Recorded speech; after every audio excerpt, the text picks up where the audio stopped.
Hello and welcome to the Madecast, the official podcast of the Museum of Art and Digital Entertainment, a series of lectures on video game history as part of the Made's ongoing effort to preserve history through teaching and displaying playable exhibits of rare games and consoles. While life in the time of COVID has forced us to close our doors, the support of people like you has allowed us to continue to bring history to you through lectures and interviews like the one you will hear in a few minutes. I'm Chun. I'm Miles. I'm Anthony. And I'm Red. This week, the team sat down with Tommy Tallarico, the creator of Video Games Live, among his many other accolades. We talked about his amazing career in the industry, his work on over 200 games, which is a world record, by the way, and his new project with Intellivision Amico. So this was an absolute delight to have him on and talk with him. This was a fantastic interview, and just hearing about all that he's done and his passion for what he does is really heartwarming and amazing. And when we get into talking about the Intellivision too at the end there, it's such a if you look up everything about it, it's such a passion project and full of care. So it's something really to look out for, and something I'm probably going to be picking up myself. But before we get into that interview, we do have a little bit of news. Nickelodeon All-Star Brawl. It just came out on the same day as our second news item, which we'll get to in a minute. I watched a stream of it, and it's pretty bare bones. There's not a lot to it yet, but there is a lot of potential. It does look like a good Smash Bros. Competitor. Cool. And I'm excited for it. I don't know. I love mascot brawlers. Oh yeah. What's Tribes of Aether? Is that Guardians of Aether? Is that? That sounds. That does sound vaguely familiar, but I am unsure of that mascot game. The only when you were saying mascot game, I thought you were talking about Sneak King. The Burger King disc that they would give out. Oh, yeah. It's just yeah. I mean, yeah, that's another one. Just a game where each character has a very unique moveset and does interesting things. Yeah. It's not particularly a fighting game. No. There's a lot of iconic Rivals of Aether in here. Rivals of Aether. Alrighty. I mean, you can play as Reptar. Oh, dude, Reptar's gonna destroy, and so I do hope Cat Dog will as well. Ren and Stimpy. Oh snap! Nigel Thornberry. From what I saw, Reptar and Toph are extremely, extremely powerful characters right now. Of course, Toph would be, but that's pretty cool. I mean, oh man. The roster is just so huge. No, yeah, it's good. On to our second news item, though. Everyone's already heard about it. Yes. Sora from Kingdom Hearts. Yes. The final Smash character. Yes. Yes, but it's also, sadly, Sakurai's final addition on to the Super Smash world. So... thank you for everything, Sakurai. Smash won't be the same without you. Mm-hmm. It must be a very difficult work to just ask Disney to sign that contract. I know. Yeah, I wonder how they got them on board. Yeah, that was the biggest surprise. I was like, how did Disney is now technically kind of a part of Smash Bros.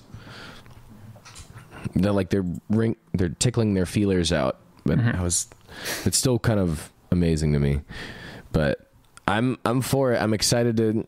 It's not as robust a move set as I was hoping for, but we'll see. We'll see. There could be some other things in the future. In other news as well, before we head over to Mr. Tommy Tallarico, a big news item. There was a big Twitch leak of a bunch of information. A lot of it was just other data shared. So change your passwords, everybody. Reset what you can. There's also like the revenue or the pay that some streamers were making was leaked as well? It was the payouts to a lot of streamers, yeah, which is already basically public knowledge. Yeah, I was like, that seemed weird to me. I was like, that's not... Well, all right, I mean, I guess. You can work it out pretty easily for yourself. It's just like subs times 2.5, because that's the payout for... I think it's like 50%. 50% of $5. Yeah, exactly. Well... But I think that's all we have for the news this week. There will be plenty of news next week, I'm assuming. We may have to talk about some other stuff later. Next week, I will have a review for Metroid Dread, because it's coming out. Yes. Very, very soon. It's coming out. Oh, within the next couple days. That's going to be... Yeah, that's going to be the big excitement. Very excited. I'm still... Oh, man. But we'll throw it over to Tommy Tallarico. This was a pleasant conversation. Here he is. And we are here with Tommy Tallarico. Welcome, Tommy. Hi, Ed. How you doing? Thanks for having me. I feel like I should have done some kind of radio to Tommy Tallarico. There you go. And Tommy Tallarico. There you go. Excellent. Am I appearing at the Monster Truck Festival this weekend? So we wanted to first ask you how you got started as, the god of game audio. My two greatest loves growing up were always video games and music. And I grew up in Massachusetts on the East Coast. All four of my grandparents were Italian immigrants who came in New York area. And... So I always wanted to do something in entertainment or music. I have a very famous cousin who's into the music thing, so I was always interested in that. And so when I turned 21, I left my parents crying on a doorstep, and I'm the oldest son, or oldest, oldest son, and I had a middle sister and a younger brother, and so the oldest son in an Italian family leaving the house, it's like a kind of a thing, so it was very emotional, and but I got in my car and I just drove out to California, 3,000 miles all by myself. It was a little two-seater car. I had no money, no job, no place to stay. I had a credit card with like $500 on it, which I used for gas, and I'd buy like a loaf of bread, peanut butter and jelly, and I could live off that, eating that for about 3 or 4 days. So when I first got to California, I was homeless. I was living under the pier at Huntington Beach, actually, because I didn't have enough money to, like, I had no idea what's this whole first month's, last month's rent and security deposit, like, kid on his own, 21-year-old, I had no idea. So but the very first day I got there, I picked up a newspaper and I saw a job selling keyboards at Guitar Center, and I walked in there, I spoke to the manager, I said, hey, it's your lucky day, you don't have to interview anyone anymore, I'm the guy for the job. And he kind of liked my chutzpah, as they call it, my moxie, and they hired me there. And so that was my first day in California. I started the next day, and I had 3 T-shirts with me when I moved to California. Again, I had a little two-seater car. I had like my keyboards, my Roland keyboard, and my little Fostex 6-channel recorder, and my teddy bear, and that was pretty much pair of jeans and 3 T-shirts was pretty much it. And so one of those T-shirts was a TurboGrafx 16 T-shirt. And the system hadn't come out in the U.S. yet, it was the PC Engine out there. And again, this is late 80s, early 90s or whatever. So it hadn't come out yet, I don't know the exact release date of the TurboGrafx, but I'm pretty sure it wasn't out. But I had played it the summer before at like a state fair that I begged my mom to drive me to. Because I would get all the video game magazines, and I saw that this new Japanese video game system was coming to, a bunch of fairs around the United States and Canada, and the closest one was like about 7 hours away from me. So I made my mom drive. It was up in Toronto, actually, and in a different country even, and I stood in line for like 3 hours to play the TurboGrafx, and at the end of it, they had me fill out what I liked about it. Did I like the graphics? What did I like? Did I like the game? So they were basically doing like focus group testing, and they gave me a T-shirt. A TurboGrafx 16 T-shirt. And to me, this was like a prize. It was like my trophy. It was like the greatest T-shirt I ever had. Because you got to remember the time. And some of you guys might not even be, this might be before you were born, but back then, no one had video game T-shirts unless you like worked at the company, right? They didn't have like, you couldn't roll into Hot Topic and get like, cool, Atari and Intellivision gear, right? So the first day I worked at my new job, I wear my TurboGrafx 16 shirt, and the very first person who walked in, the first person I waited on, worked for Richard Branson, and they were starting a Virgin video game company right down the street. So I was in California 2 days now, and he sees my shirt, and he goes, "Oh my God, you know about the TurboGrafx 16, and where did you get this shirt?" So he, you know about video games? And so I proceeded to download, 21 years of information that I knew all about the video game industry, and he was quite impressed. So he hired me there on the spot. He goes, "Do you want a job?" I'm like, "Yes." Doing what? He said, just play the games and tell us what you think, just like you did when you got that shirt.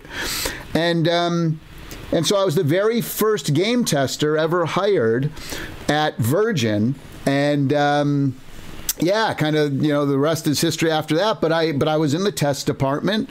Again, the only person in the test department. We hired another guy a couple months later.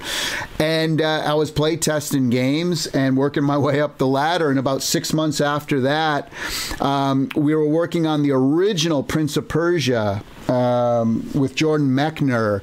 We were doing a Game Boy version of it, and they needed audio, and they needed me to work with MIDI files and stuff like that. So I kind of learned how to do it. I'd sit down with programmers after hours, and they'd teach me how to do stuff. And there you go.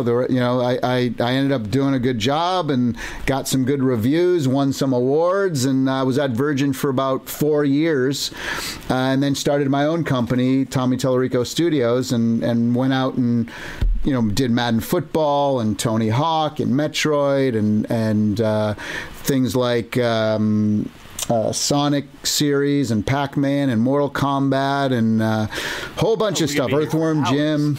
Oh, yeah. On my own. You'll be here for the rest of the day listing the games you've worked yourself. Yeah. Over 350 of them. So Red wanted to ask about Prince of Persia, but I think you answered that question. And Jim wanted to ask about that era of, the early 90s, what it was like to use that stuff. Yeah, so I know you have been working on a lot of games on the older consoles like Game Boy, NES, and other stuff. And we all know in those days, game music is not as such a big proportion in the whole development cycle of game development, because they usually, if they have to cut the size of the game, the first thing they cut is usually the audio. Yeah. So, are there any frustration or the limitations that really gets into your memory or your mind when you're working on the Game Boy or NES, whatever? Yeah, totally. And it's very. I'm glad that you know that piece of information that you're right. Not only was audio the first thing they would cut because it would take up most of the cartridge, but also it was also the very last thing that anyone ever did. Right? Because you're working on the game design and the graphics first, and people were always filling up the cartridge. So there were a couple of times when it was the end of the project and they're like, "Hey, Tommy, we got like 40K, not money, like 40K in memory." Back then they paid you with, like a can of soda. Or a TurboGrafx t-shirt. Yeah, or a TurboGrafx shirt. And it's a t-shirt, and if you were lucky, you got a hat. But not only was it, was there no space left, but there was also no time left. either, right? Because it was done at the end, because they were approaching it kind of like post-production in a movie, right? Like in a movie, what's the last thing you do in a movie? Once the scene is cut and the story's written and the actors and the cameras have shut down, then they give it to it's literally called post-production. What, the audio part of a movie is post-production, right? And so when I was learning how to do all this stuff, I would tell the programmers and the designers back then, I say, look, if we thought about audio in the beginning, like you do with the design and the graphics, we'd be able to do a lot more things. Like I'd be able to do a lot more. So I would do these demos with where I would use samples, and I would use, I'd thrash the channels, and I'd use pitch bend and all this crazy stuff that not a lot of people were doing back then. And I would use the PSG channels for like reverbs and things, just really squeezing the hell out of it all. And PSG is like sine waves and stuff, like the Game Boy had, just like sine waves and waveforms. And so once they heard the stuff that I was doing back then, wow, this doesn't even sound like a Sega Genesis, or this doesn't even sound like a Game Boy. And so that was always my approach. I wanted to always approach it as a musician and a composer, not as a programmer, because I didn't know how to program like C+ back then or whatever. I knew BASIC. I think any kid who grew up in the late 70s, early 80s, probably, at some point typed in some kind of basic program from a computer magazine they got, or whatever, to play some crappy version of Space Invaders or something. Yeah, so the challenges back then, Sean, were that the tools were so archaic, right? So not only did we not have the technology, not only did we not have the time or a budget, but we also didn't really have very good tools, because in the old days, and again, I talk about like the 80s, the only people who were making video game music were typically the programmers, right? And so they would, computer click on their keyboard or type in on their keyboard, how music went. It was literally a paragraph of numbers, that would translate. So what I did was, I spoke to our programmers and I said, look, there's an audio chip in all these consoles. And there's this thing called MIDI, which stands for Musical Instrument Digital Interface. Because I asked him, I said, look, what are those?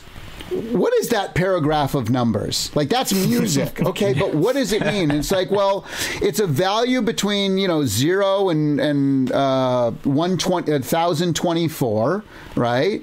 And the first number, and that, so think of like 0 being like instant and 1024 being like 3 seconds. Okay, about 3 seconds. It wasn't, it wasn't scientific or, to a clock. It was just this thing in time that the programmer could set. And I said, okay, and it would depend on a lot of things: the frame rate, the electricity. Were you 60 hertz or was it PAL and 50 hertz? It was all back then. It was all this crazy math, right? And so I said, well, what do those numbers represent? And they said, well, the first number is the note that you hit, is the note. So if you think of a piano, it has 88 notes. Most typical pianos. Bosendorfers have more. They have an extra octave. But the typical piano, 88 notes. And note 60 was the middle C. Okay? So there you go. There's your note. Your note numbers. 60 is C, 61 is C sharp, 62 is D. Okay, I get it. So what's the second number? Okay, now the second number is how long you hold down that note that you just called. Okay, so 80 is kind of quick. Beep. 500 is kind of like beep. And 1024, the max, is like beep. Okay, all right. I can kind of think about that for a second. Okay. And then what's the third number? Well, the third number is the amount of space between whenever you hit the next note. Okay. So, and it was just paragraph and number. Okay, so what I did is I said, look, there's this thing called MIDI. It's kind of the same thing almost, right? It's creating, and I'm a PC guy, so I was using Cakewalk. I think it was like 2.0 for DOS. And so we would take the MIDI file that I would output, and I would say, look, can we get a MIDI cable that would talk directly to the chip, to the sound chip in the Genesis, or the sound chip in the Game Boy or the NES or whatever. And so I had the programmers build me this hardware that I would literally, it was a big cartridge about this big, and it would plug into the Genesis, and then you'd plug a MIDI cable into the card. And I could now play I would play the sound chip on the thing, but it was only 6 voices, and you couldn't really do chords and this and that, so you had to record one channel at a time. And then we took the MIDI files and then came up with a way to strip out everything else, but just have those 3 numbers in there and export it out to a file. But stuff would always crash all the time because if you held down too long, or if you hit 2 notes accidentally at the same time, the system wouldn't know how to handle it, and it would crash it. So a lot of video game music back in the day early days didn't really have a lot of long notes. Ba. You always had to go like ba ba ba ba ba ba ba ba, because at least on the systems I worked on, because if you went farther, it would crash the system because it was a value that was over 1024 and it didn't know what to do with it, right? So I would get good at looking at a paragraph of numbers and scanning it and seeing what was wrong or where it went wrong or this and that. So yeah, there's a little bit of horror stories about the old days. Yeah. I spent more time, Chun, putting the music into the system than I did writing the music. Writing the music for me was the easy part.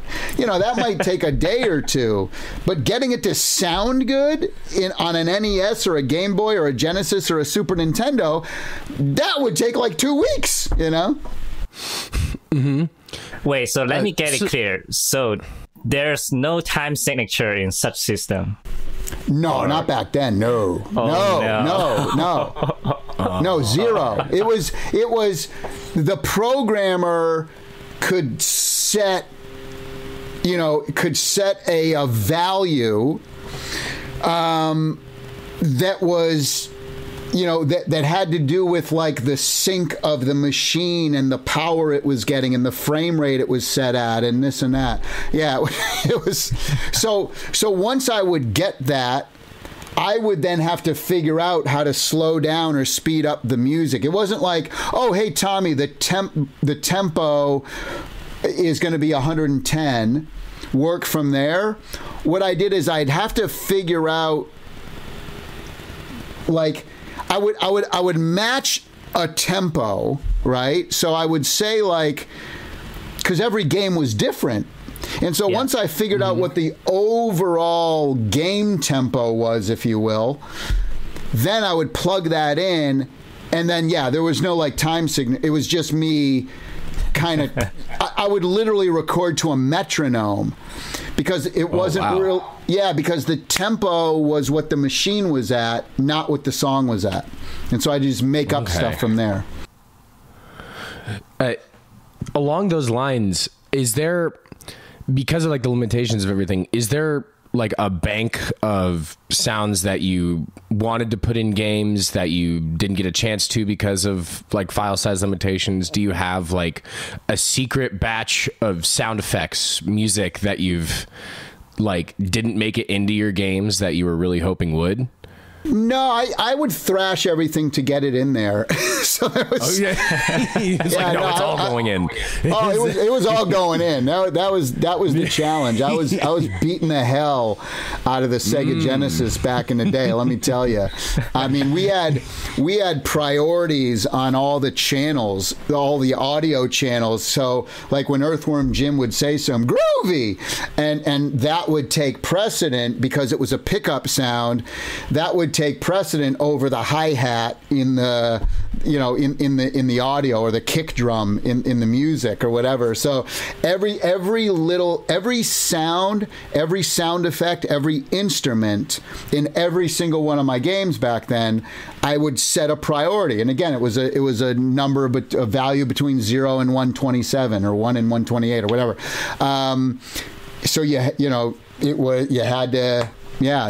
was that. So because I was always thrashing, I wanted to use every channel I could for music. I didn't want to like leave one channel open just for sound effects or two channels open for sound effects. I'd leave it open and then thrash the hell out of the priority system. Yeah. That sounds like it's I mean, it was fun. I got to be honest. It wasn't like I was sitting there crying in my soup or anything. It was exciting because no one had really like no one had heard banjo music really in a video game before. So, hey, how can I write a banjo thing and make it sound like a banjo and put it in Earthworm Jim, right? Using live guitar on the Terminator for Sega CD, like I was one of the first guys to record live instruments for video games. So doing that kind of, pioneering, if you will, back then, was fun. That was the exciting part, because you'd hand off a file, or you'd hand off the audio file to the programmer, and then we'd see it, and we'd all gather around and listen to what it would sound, because the artists loved it too, because the artists would always tell you, like, yeah, you put the audio in, it makes the art look better. And so we would all gather around and hear the sound, and because again, if there was too much going on screen with the art and the gameplay and the graphics, it would slow the music down. Like, the music could bog down the frame rate of the game if I was like pitch shifting too much. It would literally slow down the game. So I'd have to go back and I'd have a slide of a note, like a guitar solo in MIDI that went meow, right? And I would take that and I would see the slope, and I would have to literally dither dither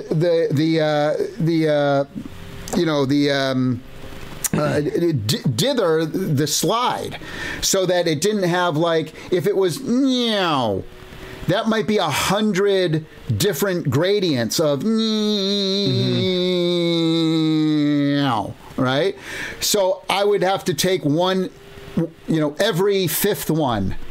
So it wouldn't be as smooth. It wouldn't be meow. It'd be like meow. When I was done with it. But that would, when I put it back in the game, now the frame rate was fixed. Or sometimes I just had to take the slide out for that. Maybe it was a boss battle and they had a ton of sprites on screen that was like beating the hell out of the processor at that time. So a lot of boss battles and boss fights or bonus level tunes, I would try to keep try to keep the pitch bending to a minimum. In fact, it's funny, on Cool Spot, if you ever listen to the bonus tune for that, there is a big pitch bend in the beginning. I had like a big chord, and it went dun, dun, dun, dun, dun, dun, dun, dun. I couldn't put the pitch bend during the during the bonus level, but I could do it right at the beginning of the song because because nothing was going on at that time, because it was like, cool spot, get ready, go, or whatever it was. You weren't or maybe you were dropping them into the level or something, but I could get away with it then, but I couldn't do it because you would bounce off these bubbles and collect all these things, and there were like all these sprites and effects that would happen on the Super Nintendo or Genesis at the time. So yeah, I specifically remember that one. I'm like, okay, well, I'm gonna put it in the beginning of the song then. It was my big pitch bend extravaganza. It's like that pitch bend's going in one way. It's going in, damn it. We'll change the design of the game if we have to. Oh, man.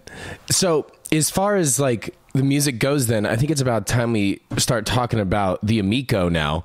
So as far as the Amico is, it comes installed with a few games.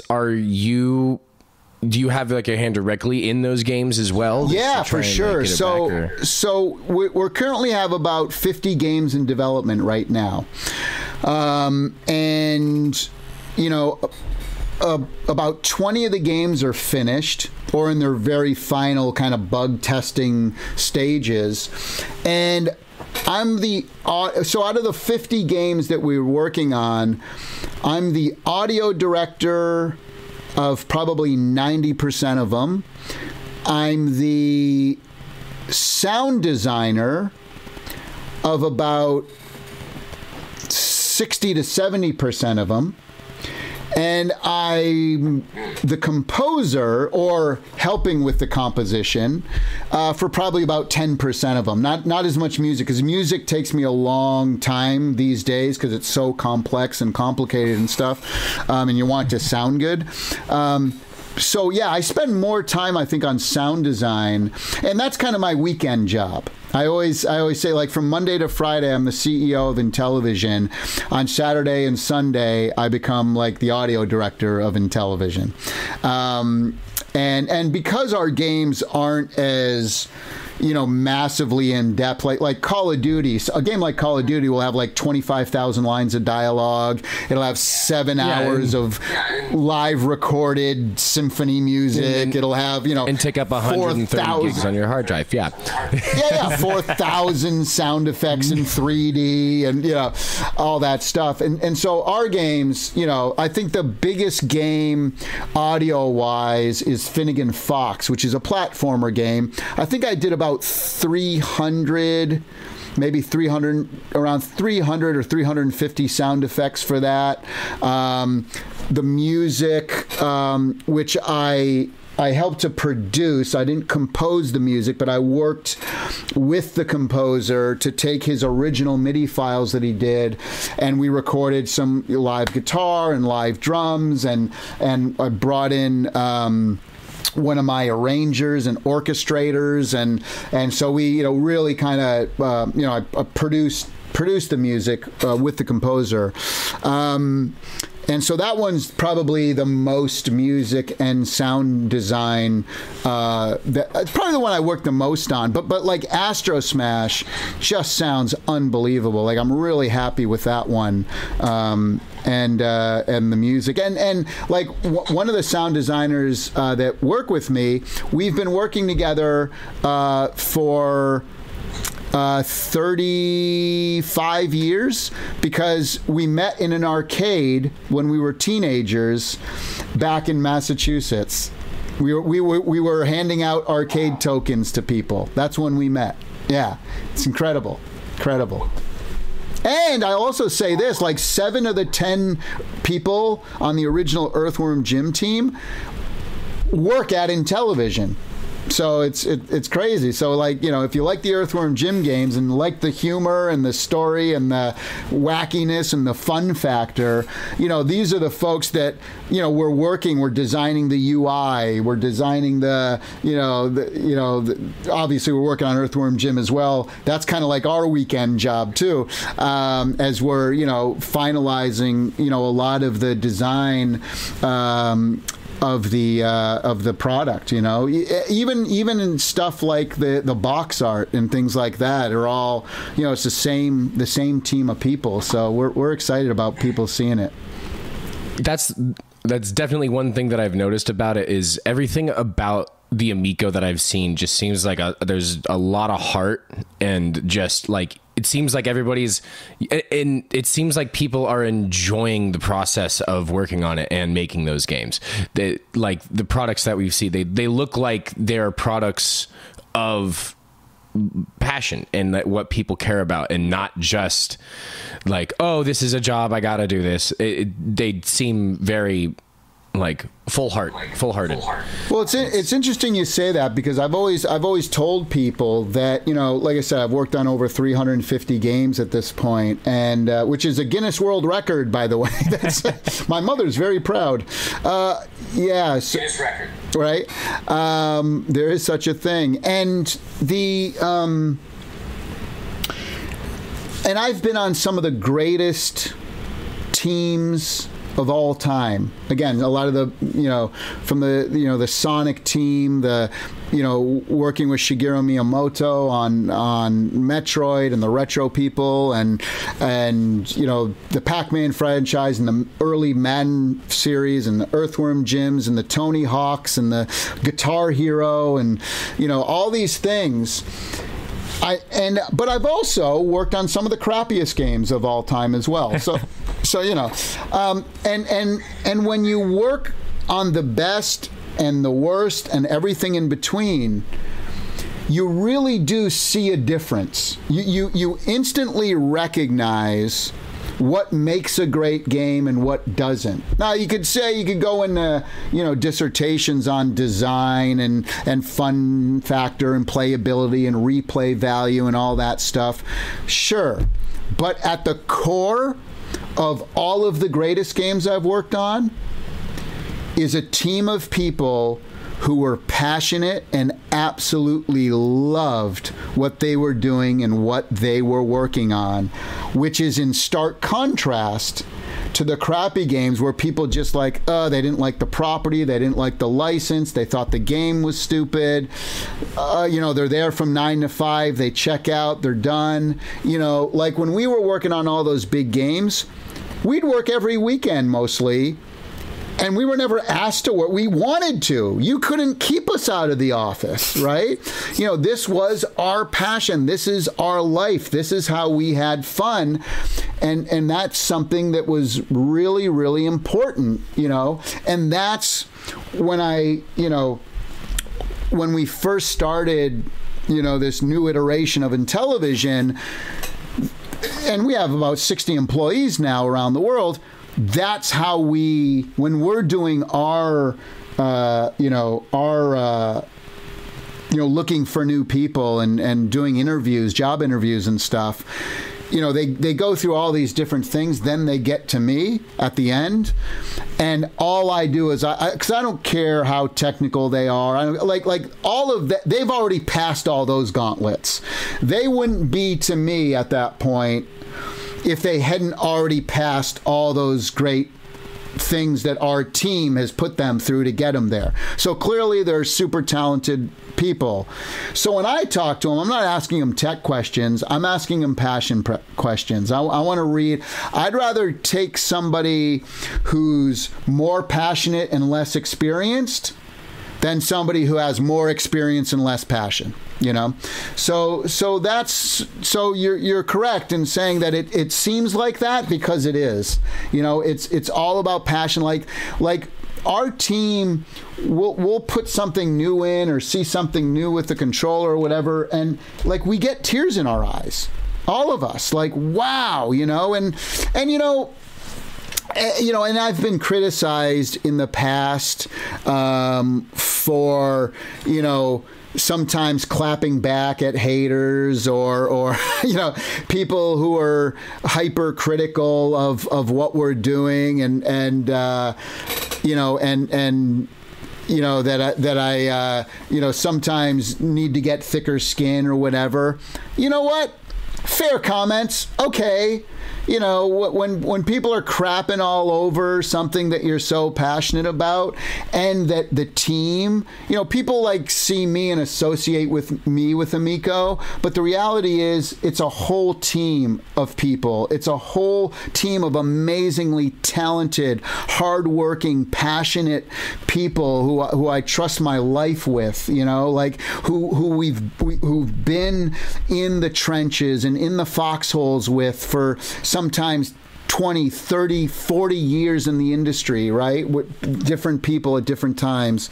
And so yeah, you know, if you're going to try to, you know, crap on what we do, sometimes you take it personal. How can you not? Yeah. How can you not? And you know what? If I didn't, then I'd be a CEO who didn't really care about the product and what they're doing. You know, you see folks like you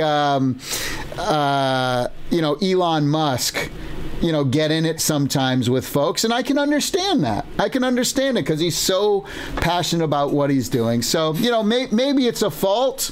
Okay, whatever. But that's how I am, and that's how, you know, I care about what I'm doing, and I care about the product. So, well, that's absolutely fantastic. Is there anything else that you want to talk about or promote for the Amico? No, you know what? Just check it out. Today? Just give it a shot. Check out our Intellivision YouTube channel, and go to Intellivision.com and sign up to our mailing list. And we're on Facebook and Twitter and all that stuff. And you can follow me, Twitter, Facebook. My website is Tallarico.com. You can check that out. But yeah, hope to see everyone online. And if you send me some hate, I might clap back. No, I'm just kidding. I'm kidding. I don't do that anymore. I try to avoid all that.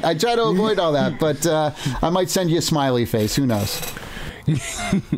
Well, Tommy, thank you very, very much for joining us on the podcast today. And we're just extremely ecstatic that you talked through your history and your passions. And we're excited to see what the Amico holds. I appreciate you guys so much for having me. Thank you so much. And we're back. Cool. And thank you very much, Tommy, for that interview. That was a sheer delight to talk with you. Everyone should go check out the Intellivision Amico as well. It's such a interesting and unique piece of work that's full of passion and love, and seems utterly fun too. Just bare bones, like not even bare bones. It just seems fun. Excuse the language. Bleep that. It's always fun to listen to how people work on the stuff when technology is not that good in the time. Mm-hmm. Yeah. Yeah, the original Intellivision was such a unique console in being able to see that, but now that they're kind of trying to bring back that initial wonder of like just exploring with a friend or just having it be with people side by side, and I think that'll be nice to have this again coming out on the console. But it's now time to touch up with everybody on what they've been playing. So what's new other than Metroid Dread coming out next week? Can't review a game that isn't out. However, you had something interesting that you said you were playing. I did. I've been playing Tribes of Midgard with a few friends, and I've been having a blast playing it. It's really immersive. It's a massive world that's like randomly generated, so no map is the same, but it has the same elements. They're just in different locations every time you enter a world. Same basic principles. You walk around farming what you can from the environment, defeating enemies along the way. Different areas have larger like toughness or power that you need to be at or above in order to have a better chance. You can still enter them, but you go around fighting in this Norse mythological area with your initial base that you have to defend every night from a demon horde. And throughout this whole world, these giant elemental giants are coming down and trying to slowly trudging their way towards your base, all while you're trying to find the lair of like the world ender, the Fenrir, and accomplish all these other things. It's a sheer blast to play. Highly recommend playing it with friends. I also recommend if we can all do it, we should give it a shot. It's super fun. Yeah, that sounds great. Yeah. Oh man. But other than that, like, I can't really recommend anything else for it. I can talk a lot more about it, but that's the basis of what we can talk about. We've been playing. Mm-hmm. Does anybody else have anything that they've been playing? I've been playing Chrono Trigger this last couple days. Ooh. Very. What do you think so far? I'm liking the whole plot involving time travel. I'm kind of expecting the Terminator to pop out at one point. Just kidding. That was a bad joke. I think the battle system was pretty cutting edge for its time. Not really too many random encounters. Everything's sort of seamless, so you don't get that awkward transition when you encounter a battle. It just seamlessly goes into the battle while keeping the map intact. I thought that was really cool. The combat is just really simple and easy to pick up. I didn't really have to read the manual at all. And I think the whole tech system is pretty cool too. So you can do sort of combo attacks with your teammates to unleash some pretty gnarly damage. Yeah, it's really amazing. I still have yet to play like a full run through. I've played like the first start of like the game, but it looks amazing. It seems such, even for how groundbreaking it was at the time, it still holds up. Oh yeah, for sure. Yeah. Well, I think we are just about out of time this week, but we want to thank you for listening to the Museum of Art and Digital Entertainment's official podcast. If you have any thoughts, questions, corrections, or general museum ideas, shoot us an email at info@themade.org. We'd like to send a big thank you to everyone who donated recently and to our Patreon supporters who keep the Made afloat. Patreon donors get to listen to this podcast 1 week before it's released on major streaming services, and we'll continue with that with future episodes every week. Till then, I'm Anthony. I'm Chin. I'm Red. And I'm Miles. Thanks, and we'll see you next time. Later, gamers.